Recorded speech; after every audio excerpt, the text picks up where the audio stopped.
Lehen 8 egunetan 4.408 persona bozkatu dute Sanferminak iragarriko dituen kartela hautatzeko azken 9 urteetako parte hartzerik handiena. Udalak elkartaratzea egin zuen udaletxe plazan Iruñako ustezko sexu erasoa arbuiatzeko. Bozeramailek batzarran adierazpen bat onetsi du, gertatutakoa arbuiatu edo eta gaitzesteko eta biktimari babesa zein elkartasuna adierazteko.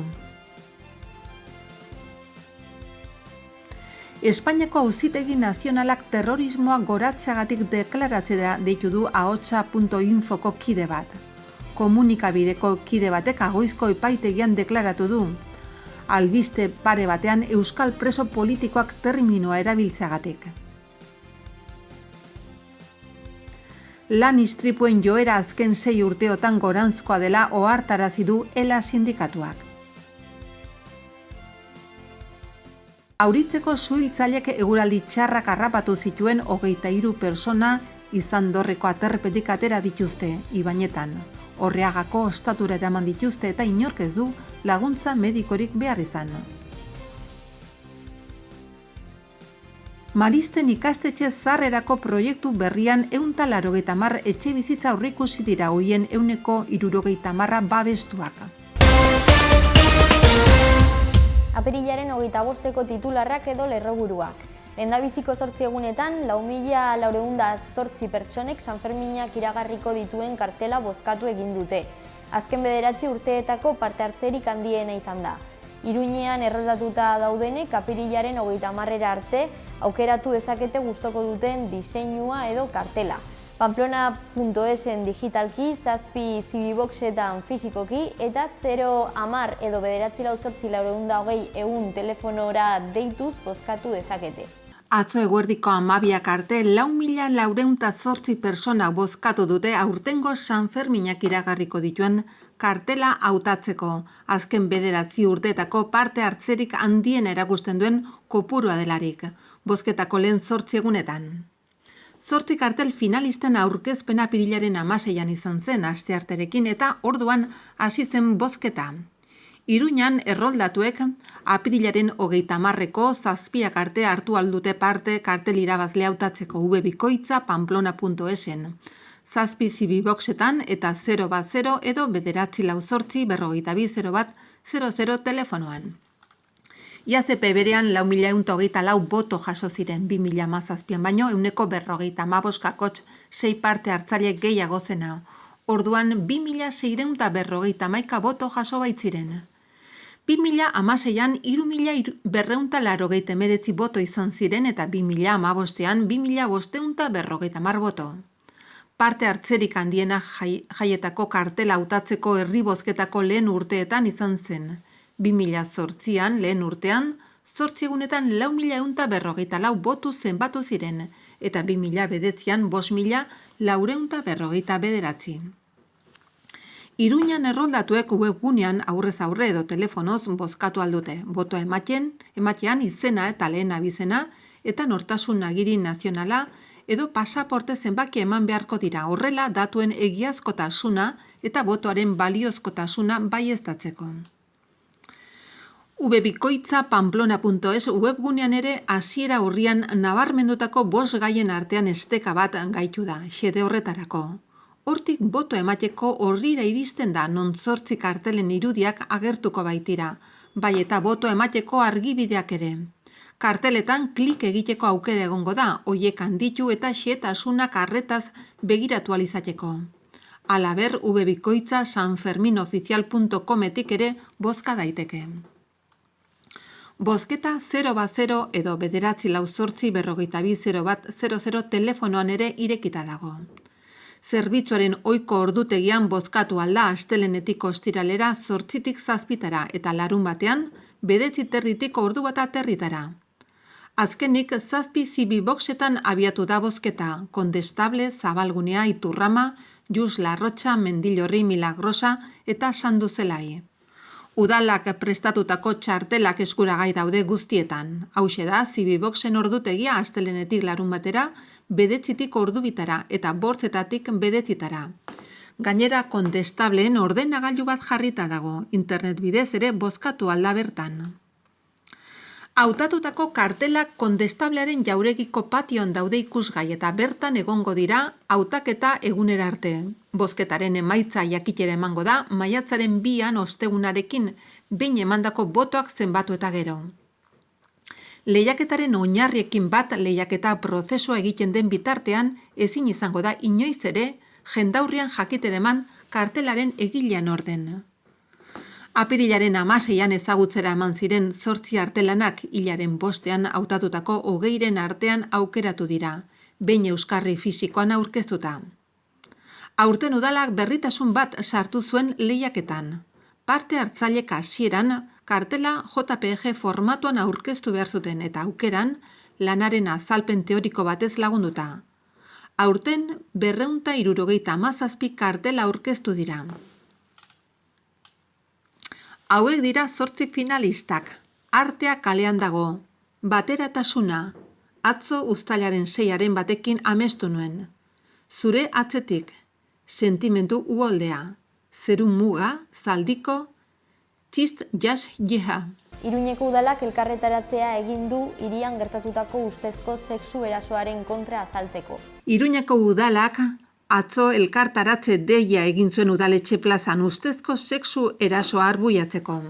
Bozera mailen batzarrak atzo goizean adostu zuen gehiengoz adierazpena non Iruñeko ustezko sexu eraso dela eta erabateko arbuioa edo eta gaitzespena aditzera ematen baita eta emakumearekiko eta haren inguruarekiko babes eta elkartasun osoa azaltzen, haren eskubideak eta identitatea gordetzeko errespetu erabatekoaz gain. Halaber mota honetako gertakariei aurre egiteko udal protokoloa betez, Iruñeko udalak berretsi egiten du bere arbuioa edo eta gaitzespena Iruñan gertatzen den eraso, indarkeria edo jarrera sexista ororen aurrean, eta konpromiso hartzen du eraso sexistak deuseztatzeko, segurtasuna hobetzeko eta emakumei era guztietako guneetan askatasun osoa edukitzea bermatzeko lan egiteko. Gizartari premiatzen zaio, erasotzailea babestu eta emakumeak errudun sentiarazten dituen kultura eredua aldatzera, eta gizonei konpromiso aktiboa eskatzen zaie, emakumeek pairatzen dituzten eraso eta indarkeria mota guztiak desagerrarazteko eta gure gizartean benetako berdintasuna lortzearen alde lan egin dezaten. Adierazpenean Iruñeko udalak dei egiten die herritarrei ez egoteko geldirik indarkeria eta eraso sexisten aurrean, eta azpimarratzen du emakumeek duten eskubidea beren harreman gorputza eta sexualitatearen gainean erabakitzeko. Berretsi egiten da eraso sexisten aurkako borrokarekiko konpromiso irmoa. Eta emakumendako hiri libre eta askatasunean bizi daiteken hiri baten alde egiten da. Udalak irmoki salatzen du egiaztatu gabeko gertakarien edapena, nahasmendua besterik ez dutelako eragiten eta erantzitako kalteak eragin ditzakelako ala biktimari nola gertakariak argitzeari begira. Eta hortaz, informazioa tratatzean arduraz eta zurtziaz jokatzeko deia egiten du.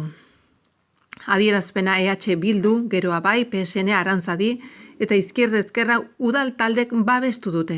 Espainiako Auzitegi Nazionalak ahotsa.infoko kide bat deklaratzera deitu du terrorismoa goraipatu izana leporatuz. Konkretuki, bi berrietan euskal preso politikoak terminoa erabili izanagatik. Gaur goizean agoitzeko epaitegian izan da. 2018ko urtarrilaren 5 eta 13an zabaldutako bi albistetan euskal preso politikoak deitzen zitzaien, euskal preso politikoen kolektiboko kidei eta hori dela eta 2018ko uztailan ahotsa.infoko kide batek Espainiako poliziaren komisaldegian deklaratu behar izan zuen. Gaurkon eta auziberagatik agoizko epaitegira joan behar izan du bideokonferentzia bidez Auzitegi Nazionaleko epaile baten aurrean deklaratzera. Epaile eta fiskaltzak egindako galderak erantzun ditu ahotsa.infoko kideak eta ondoren libre eta inolako baldintzari gabe atera da epaitegitik. Orain, Auzitegi Nazionalak erabaki beharko du auziarekin aurrera egiten duen ala ez.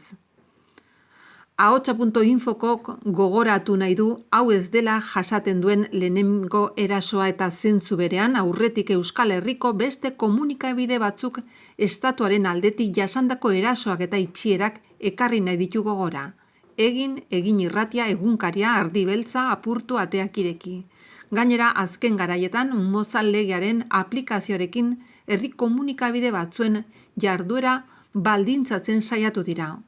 ELA sindikatuak azken 6 urteotan lan istripuek gora egin dutela azaldu du. ELA sindikatuak 2018ko laneko ezbeharren txostena aurkeztu du. Hego Euskal Herrian lanpostuan gertatutako heriotzak aurreko urtearekiko 20% gehitu dira. Halere, Nafarroko gobernuak eta Eusko Jaurlaritzak ez dituzte ELAk iaz lan istripuak murrizteko egindako eskaera bat bera ere onartu bereziki ikuskaritzako langileen kopuruari dagokiona. Lanpostuan gertatutako heriotzak aurreko urtearekiko 20% gehitu dira. Kopurua eskandaluzkoa da. Halaber, Europako lan segurtasun eta osasunaren agentziak egindako kalkuluen arabera gaixotasun profesionalak istripu zildakoak baino 35 bider gehiago dira. Beraz, zenbaki ikaragarria da emaitza. 2300 hildako lanak eragin ditu. Nafarroko lan osasunaren institutuak eta osalanek kopuru horiek ezkutatu egiten dituzte esaten dute laneko istripuz 57 pertsona besterik ez direla hil eta gaixotasun profesionalen ondorioz zendutakoak ez dituzte aipatzen. Organismo ofizialek behartuta sentitzen dira erakustera lan osasunean zerbait egiten dutela, baina bitartean enpresen erabateko utzikeria zuritu egiten dute. Laneko istripuen herena kontratuaren lehen hilean gertatzen da. Lana galtzeko beldurrak, antsietatea eta presaka lan egitea eragiten du eta hori batera ezina da hartu beharreko prebentzio neurriekin.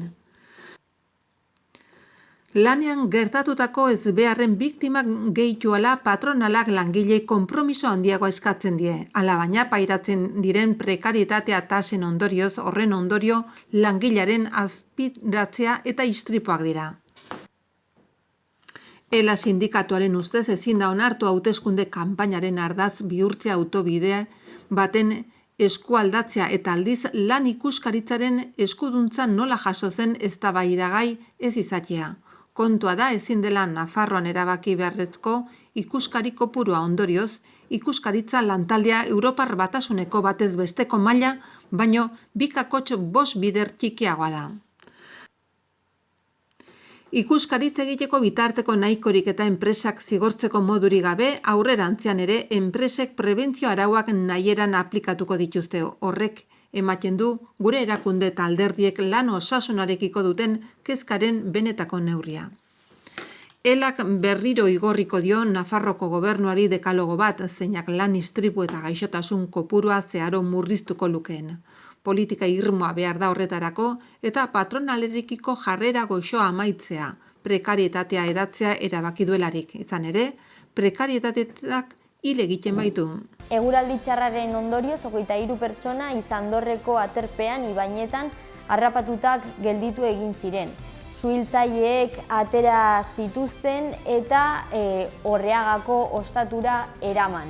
Auritzeko suhiltzaileek 23 pertsona Izandorreko aterpetik atera zituzten atzo ibainetan Orreaga eta Donibane Garazi arteko Donijakuerako bidean, inork ez du laguntza medikorik behar izan. Biak 20 gutxiak aldera 112 SOS Nafarroa larrialdiak deiba jaso du, zeinaren bidez aterpean zegoen persona talde batek laguntza eskatu dute. Baldintza meteorologiko txarren ondorioz, hala nola temperatura apalak, elur prezipitazioak, haizekada oso gogorrak eta haize bortitzak. Erromes batzuk esan dute ibiltzeko zailtasunak eta hipotermia sintomak zituztela. Aurizparkeko suhiltzaileek abisatu eta lur orotako 2 ibilgailurekin aterperaino joan dira eta hortik 8 eta 3 pertsona atera dituzte. Ailegatzerakoan 30 pertsona zirela konprobatu, lekuan bildu eta arazorik ez zituztenei esan diete Orreagako ostaturaino oinez joatea. Ibilgailu bakoitzak 2 bidai egin eta 20 erromes eraman dituzte guztira. Halaber, bidean gizon frantses bat bere 7 urteko alaba eta emakume bat hartu dituzte. Orreagako ostatura eraman dituzte eta inork ez du laguntza medikorik behar izan. Ikastetxea izandako maristen eraikinak 180 etxe bizitza hartuko ditu, 170 babestuak.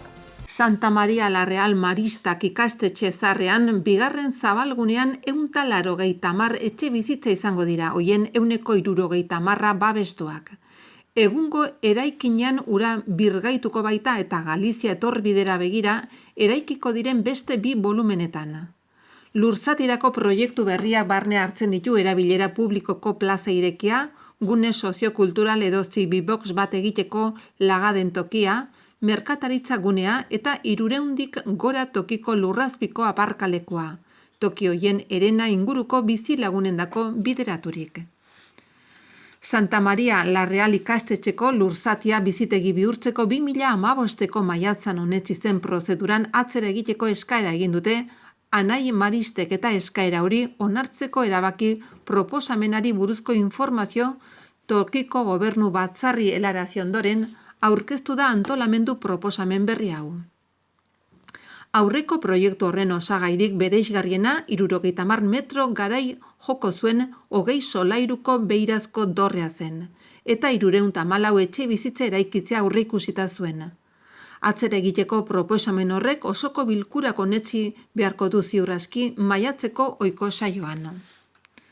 Proiektu berria Anai Maristek beraiek ere sustatu dute, lurzatiaren jabe diren aldetik eta inguru horri irtenbide bat emateko Iruñako udalarekin urte eta erdi elkarlanean aritu ondotik amaitu da. Erreferentziako osagai gisa proposatutako antolamendu berri honetan Santa Maria la Real Maristak ikastetxeko eraikin zarra birgaitzea da eta bertako osagai babestu eta katalogotuak kapera dorreak sarrera nagusia mantentzen. Victor Eusa arkitektoak egina da eraikin monumental hau, oin planta simetrikoa eta akademikoa du. Azpimarratzeko modukoa da Zangoza eta Tafalla kalen arteko sarrera nagusiare eman dion irtenbidea. Hiriko erdigunerantz, 2 hegalei azken ukitua jartzen dizkieten 2 dorreak baino handiagoa den dorre zilindroaz. Hegaletan zirkulu laurdeneko forma duen atal altxatzen da, jolastokirantzko fatxada aurkezten duena. Proiektuan egitura zabaldu eta atiko aparatuko da, badauden dorrekin elkarrizketan. Proiektuan ere barne hartzen da eraikin barruko 2821 metro kuadroko gune lagatzea, bertan zuzkidura soziokultural edo agian zibibox bat egoteko. Eraikinaren 5 altueratan azken biak atzera eman ez diren atiko tankerakoak babes araubideko 134 etxe bizitza sortuko dira. Orain ikastetxeko patioa den eremuan, hau da Galizia etorbidearen parean, eraikiko diren 2 volumenei dagokionez 5 altuera eta atzera emandako atikoen beste 2 izango dituzte, hots, 7 altuera eta guztira 56 etxe bizitza libre. Guztira kooperatiba araubideen eraikitako 180 etxe bizitza. Proposatutako volumetria merkataritza erabilerako 3.309 metroko beheko solairuaz osatuko da eta espazio publiko irekiez, Galizia etorbiderantz. Zehazki plaza ireki bat sortuko da, Aita Kalataiut kaleari jarraipena eta lotura emango diona, eraikina zeharkatuko duen pasabide baten bidez. Horrez gain, 6 solairuko lurrazpiko aparkalekua eraikiko da, merkataritza zuzkidurarako solairu bat barne. Gainerako 5 solairuetan aparkatzeko 320 eta 340 bitarteko leku egongo dira, eta hoietako 100 bat bigarren zabalguneko gainerako bizi lagunen esku jarriko dira. Joseba Siron Iruñako alkatea Josea Baurria hiri bizigarriko eta etxe bizitzako negozio ordezkariak Alfonso Fernández Anaia Maristen administratze probintzialak Peio Sologaiztoa proposamenaren sustatzaile den Arrasate taldeko konseilari ordezkariak eta Miguel Ángel Alonso del Val proiektua idatzi duen asociadosko arkitektoak prentsaurreko eman dute proiektu berria aurkezteko. Proiektuaren bideragarritasun ekonomikoaren azterketaren arabera, proiektuek 54 milioi euro jotzen duela kalkulatu da. Proiektu berria gauzatzeko beharrezkoa izango da Iruñako udalak Iruñako udal planean egiturazko aldaketa egiteko proposamen bat eta hiri jarduketarako plan berezi bat onestea. Izan ere, hoien bidez ezarriko lirateke Santa Maria la Real Maristak ikastetxeko lurzatia bizitegi erabilerarako egokitu eta eraldatzeko bide emango luketen hirigintza baldintzak. Izapide hori onetsita zegoen 20 solairuko dorrea zuen aurreko proiektuan eta horregatik jakinarazi zaio tokiko gobernu batzarri izapide horretan atzera egiteko onartzeko proposamena. Aurkeztutako proposamenak lurzatia eraldatu nahi du, ura birgaitu eta erabilera berri emateko eta funtsezko 6 helburu ditu. Eraikina birgaitu eta horren osagai bereizgarrienak erabilera publikorako berrerabiltzea, beti ere haien izaera babestua mantenduta. Zuzkidura bizitegi erabilerara bideratzea, etxe bizitza babestuari lehentasun emanez. Sustapena kooperatiba araubiden gauzatzea. Ikastetxearen solairu noble eta bestelako gune beresia, kapera ekitaldi aretoa, jendeak erabiltzeko gune soziokulturala edo zibiboxa jartzeko bideratzea. Aitakala eta Judetik kaletik Galizia etorbidera irtengo den hirigune berria sortzea eta aparkatzeko tokien erreserba bat sortzea auzoko bizilagunendako.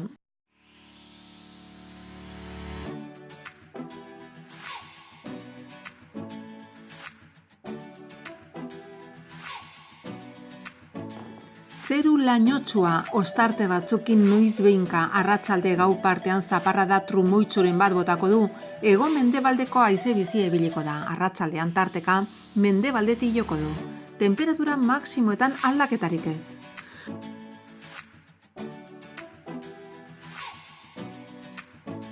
Hortziral goizan ostarte batzuk agertuko dira, arratsaldean lainotsuago egongo da eta euri txiki egingo du.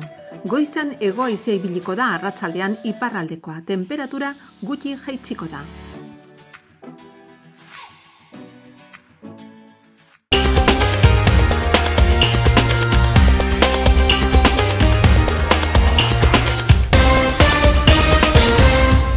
Lehen 8 egunetan 4.408 pertsona bozkatu dute Sanferminak iragarriko dituen kartela hautatzeko azken 9 urteetako parte hartzerik handiena. Udalak elkartaratzea egin zuen udaletxe plazan Iruñako ustezko sexu erasoa arbuiatzeko. Bozeramailek batzarran adierazpen bat onetsi du, gertatutakoa arbuiatu edo eta gaitzesteko eta biktimari babesa zein elkartasuna adierazteko. Espainiako Auzitegi Nazionalak terrorismoa goratzeagatik deklaratzea deitu du ahotsa.infoko kide bat. Komunikabideko kide batek Agoizko epaitegian deklaratu du. Albiste pare batean euskal preso politikoak terminoa erabiltzeagatik. Lan istripuen joera azken 6 urteotan goranzkoa dela ohartarazi du ELA sindikatuak. Auritzeko suhiltzaileek eguraldi txarrak harrapatu zituen 23 pertsona Izandorreko aterpetik atera dituzte, Ibainetan. Orreagako ostatura eraman dituzte eta inork ez du laguntza medikorik behar izan. Maristen ikastetxe zarrerako proiektu berrian 180 etxe bizitza aurreikusi dira, hoien 160 babestuak.